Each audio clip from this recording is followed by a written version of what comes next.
Hello বন্ধুরা, দেখুন আপনাদের সামনে কি নিয়ে আসলাম। গরম মশলা হচ্ছে গরম মশলা। এই যে এলাচ, লবঙ্গ, দারচিনি সব মিলিয়ে একটু গরম করে নিচ্ছি, দিয়ে মিক্সারে বাটা হবে।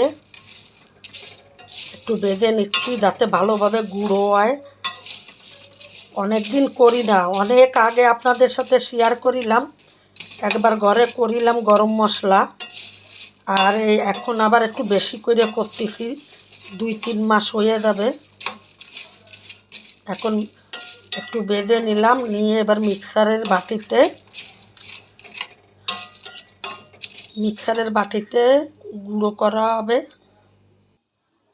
এই দেখুন বন্ধুরা, গরম মশলাটা গুঁড়ো হয়ে গেছে মিন করে।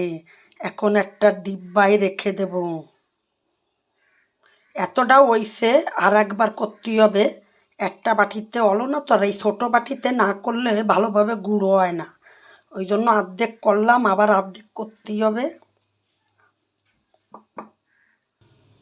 এই যে আবার নিয়ে নিলাম, 2 বাটির মতন হইছে, মিক্সারের বাটির 2 বাটির মতন হইছে। 2 থেকে 3 মাস হয়ে যাবে এই মশলাটা আমার। এই মশলায় 2 থেকে 3 মাস হয়ে যাবে, করে রাখলাম একসাথে। আর এই দেখুন, এইদিকে কড়াইতে কালো জিরে তেল দিয়ে দিছি।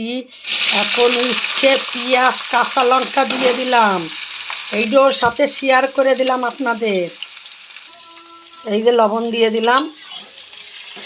আর আমার মতন কে কে গ্যাস বাঁচাতে চান, যখনই যা রান্না করবেন ঢাকা দিয়ে দিয়ে করবেন, দেখবেন গ্যাস অনেক বেঁচে যায়। এই যে এখন ঢাকনা দিয়ে ঢাকা দিয়ে দিতে হবে।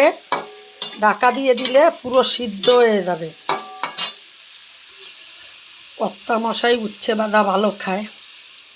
এই যে ঢাকা দিয়ে দিলাম। এই যে বন্ধুরা, আমার গরম মশলা হয়ে গেছে, একটা ডিব্বায় রেখে দিলাম। দিব্যি আমার এখন 2-3 মাস হয়ে যাবে, তারপরে আবার বানাবো, তখন আপনাদের সাথে শেয়ার করব। তাহলে আমার ভিডিওটা দেখে ভালো লাগলে লাইক, শেয়ার, কমেন্ট করবেন। আর ফেসবুকে পেজ আছে, ওখানে ফলো করবেন। দেখা হচ্ছে অন্য সময় অন্য কোনো ভিডিও নিয়ে। সাথে থাকার জন্য সবাইকে থ্যাংক ইউ। টাটা।